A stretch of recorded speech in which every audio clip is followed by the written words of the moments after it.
রাধে রাধে। বৈশাখ মাস আমরা কিভাবে পালন করব? বৈশাখ মাসের মাহাত্ম্য কী? এই মাসে আমরা কি কি করব আর কি কি করব না? এই বৈশাখ মাসে কখন স্নান করতে হবে এবং তুলসী দেবীকে কখন জল প্রদান করতে হবে? যারা আমিষ খান তারা কি তুলসী দেবীকে জল প্রদান করতে পারবেন? করলে তারা কি ফল লাভ হবে? অক্ষয় তৃতীয়া কবে আর চন্দন যাত্রা কবে থেকে শুরু হচ্ছে? এই সমস্ত কিছু গুরুত্বপূর্ণ তথ্য আজকের ভিডিওটিতে আমি আপনাদের সাথে শেয়ার করার চেষ্টা করব। তাই বন্ধুরা, আপনাদের সকলকে অনুরোধ করছি ভিডিওটি সম্পূর্ণ ভিডিওটি দেখার পর কেমন লাগলো অবশ্যই কমেন্ট করে জানাবেন এবং কমেন্টে জয় মা লক্ষ্মীর জয় বা রাধে রাধে লিখতে একদম ভুলবেন না। ভিডিওটি ভালো লাগলে লাইক, শেয়ার ও নতুন বন্ধুরা প্লিজ চ্যানেলটি সাবস্ক্রাইব করে পাশে বেল বাটনটি অন করে নেবেন, যাতে আমার পরবর্তী ভিডিওর নোটিফিকেশন খুব সহজেই আপনাদের কাছে পৌঁছে যায়। আর যে সকল বন্ধুরা অলরেডি চ্যানেলটি সাবস্ক্রাইব করে পাশে আছেন তাদের অসংখ্য ধন্যবাদ। তো চলুন বন্ধুরা, আসা যাক মূল পর্বে। এই বৈশাখ মাসে তুলসী সেবার প্রচুর মাহাত্ম্য আমরা জানি যে তুলসী দেবী হলেন ভগবান শ্রীকৃষ্ণের অত্যন্ত প্রিয়। তুলসী দেবীর নাম উচ্চারণ করলেই ভগবান শ্রীহরি অত্যন্ত প্রসন্ন হন, আমাদের পাপ নাশ হয়, অক্ষয় পূর্ণ অর্জিত হয়। শাস্ত্রে বলা হয়েছে তুলসী দর্শন করলেই পাপসমূহ নাশ হয়, তুলসী দেবীকে জল প্রদান করলে যমভয় দূর হয়, তুলসী স্পর্শ করলে দেহ পবিত্র হয়ে যায়, তুলসী দেবীকে প্রণাম করলে রোগসমূহ নষ্ট হয়, তুলসী বৃক্ষ রোপণ করলে ভগবানের সান্নিধ্য লাভ হয়, ভগবান শ্রীহরির চরণে তুলসীপত্র নিবেদন করলে কৃষ্ণ প্রেম লাভ হয়। এই বৈশাখ মাসে তুলসী সেবা, তুলসীকে জলদান, প্রাতঃস্নান, ব্রাহ্মণ বৈষ্ণবকে দানের প্রচুর মাহাত্ম্য আছে। আমাদের 12টি মাসের মধ্যে 3টি মাস খুবই গুরুত্বপূর্ণ, বৈশাখ মাস, কার্তিক মাস আর মাঘ মাস। কার্তিক মাসে বা দামোদর মাসে ভগবানকে প্রদীপ নিবেদন করার যেমন মাহাত্ম্য আছে, তেমনি বৈশাখ মাসে তুলসী দেবীকে জল প্রদানের মাহাত্ম্য আছে, প্রাতঃ স্নানের মাহাত্ম্য আছে। শাস্ত্রে বলা হয়েছে বৈশাখ মাসে যে মানুষ সূর্যোদয়ের পূর্বে প্রাতঃ স্নান করেন ভগবান বিষ্ণু তার প্রতি অত্যন্ত প্রসন্ন হন।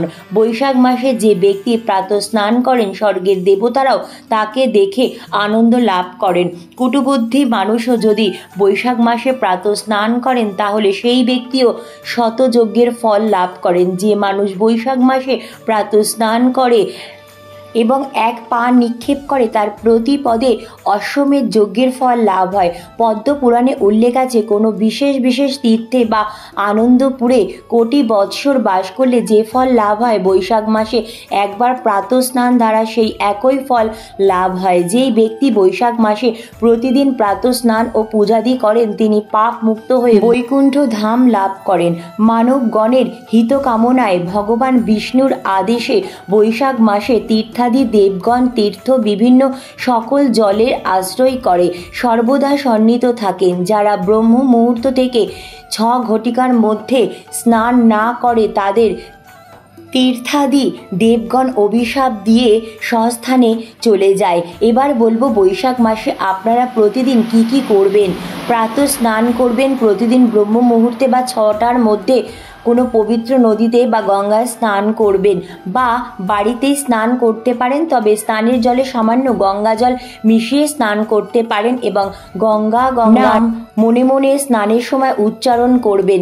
যারা মঙ্গল আরতি করেন ভগবানের মঙ্গল আরতি করবেন প্রতিদিন, আর যারা না করেন যেরকমভাবে ভগবানের সেবা আরাধনা করেন ঠিক তেমনভাবেই সেবা আরাধনা করবেন। তারপর তুলসী দেবীকে প্রণাম করবেন, তুলসী পরিক্রমা করবেন, তুলসী দেবীকে জল অর্পণ করবেন। শাস্ত্রে বলা হয়েছে যিনি গণ্ডূষ মাত্র জল তুলসীতে প্রদান করেন যতদিন চন্দ্র তারা বিদ্যমান থাকবে ততদিন তিনি ক্ষীরাদশায় নারায়ণের সঙ্গে বাস করবেন।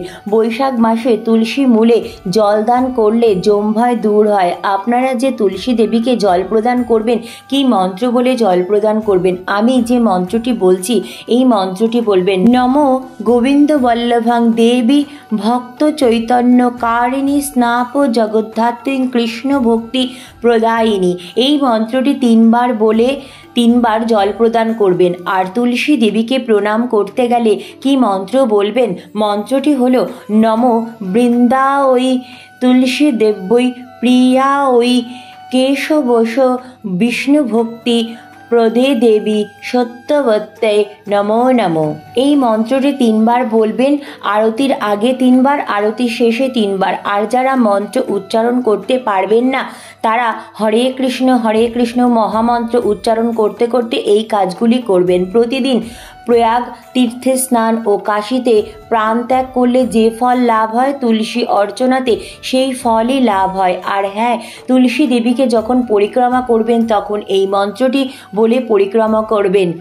জানি কানি চপা পানি ব্রহ্ম হত্যাদি কানিচ ত্রাণী ত্রাণী পনসন্তি প্রদক্ষিণ পদে পদে। এই মন্ত্রটি 3 বার বলে পরিক্রমা করবেন। যখন কোনো মানুষ তুলসী দেবীকে প্রদক্ষিণ করতে থাকে তখন প্রতি পদক্ষেপে তার কৃত সকল পাপকর্ম এমনকি ব্রহ্মহত্যার পাপও বিনষ্ট হয়ে যায়। যে ব্যক্তি নিত্য ভগবান শ্রী বিষ্ণুর সহস্র নাম পাঠ করেন, তুলসী দেবীকে পরিক্রমা করেন, তিনি 10 সহস্র যজ্ঞের ফল লাভ করেন। ভগবানকে প্রতিদিন তুলসীপত্র নিবেদন করবেন, তুলসীর মালা নিবেদন করবেন, পুষ্প নিবেদন করবেন বা পুষ্পের মালা নিবেদন করবেন।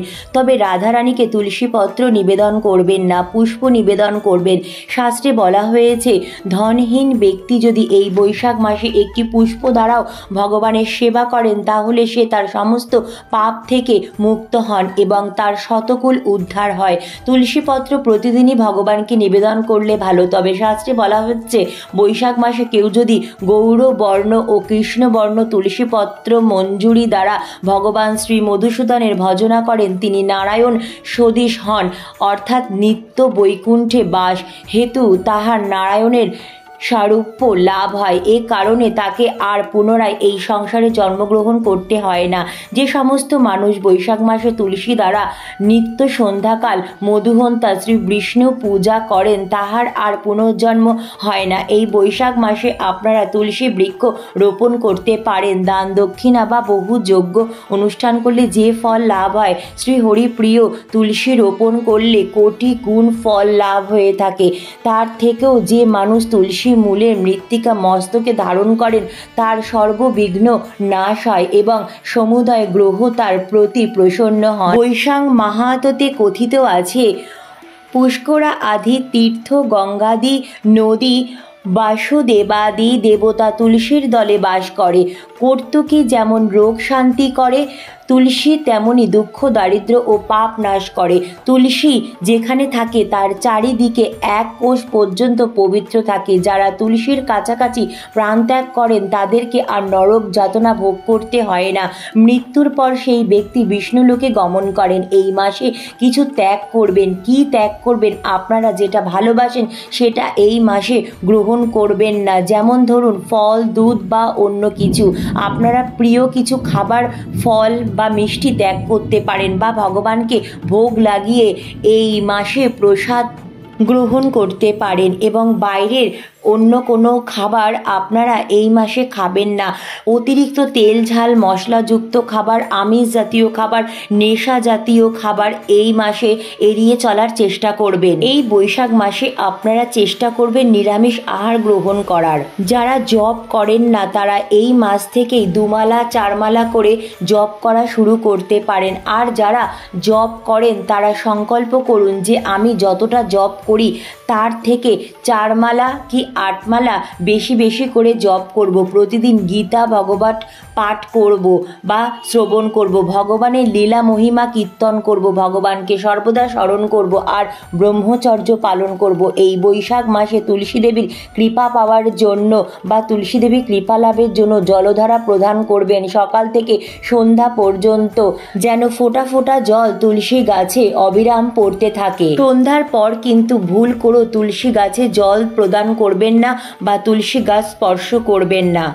শালগ্রামে জলধারা দান আরম্ভ করুন 14 এপ্রিল সোমবার থেকে আর জলদান সমাপ্ত হবে 15 মে বৃহস্পতিবার পর্যন্ত। যাদের গৃহে শালগ্রাম শিলা আছে, যারা শালগ্রাম শিলা পূজা আরাধনা করেন তারা এই বৈশাখ মাসে জলদান করবেন। শালগ্রাম শিলাতে কেউ যদি এই বৈশাখ মাসে জল দান করেন আর সেই চরণামৃত পান করেন, তাহলে তিনি ভগবান শ্রীহরিকে অত্যন্ত সন্তুষ্ট করতে পারবেন, ভগবত ধামে গমন করতে পারবেন। এই বৈশাখ মাসে আপনারা ব্রাহ্মণ বৈষ্ণবকে দান করতে পারেন বা মন্দিরে দান করতে পারেন।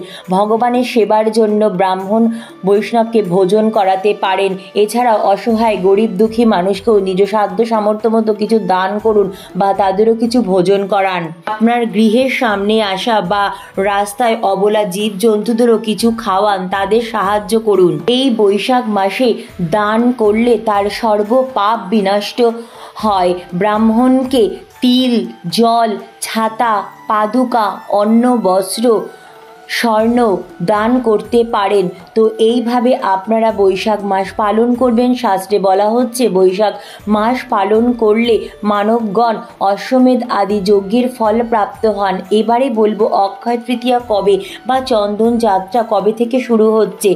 30শে এপ্রিল বুধবার অক্ষয় তৃতীয়া, আর এই দিন থেকেই চন্দন যাত্রা শুরু হচ্ছে। 21 দিন পর্যন্ত চলবে টানা এই চন্দন যাত্রা। অক্ষয় তৃতীয়ার দিন ভোরবেলা অর্থাৎ সূর্যোদয়ের সময় স্নান করে সূর্যদেবের আরাধনা করতে হবে এবং সাধ্য সামর্থ্য মতো দান করুন। শাস্ত্র মতে এই দিন গরিব দুঃখীকে দান করলে তার সুখ সমৃদ্ধি বৃদ্ধি পায়। হরে কৃষ্ণ, রাধে রাধে।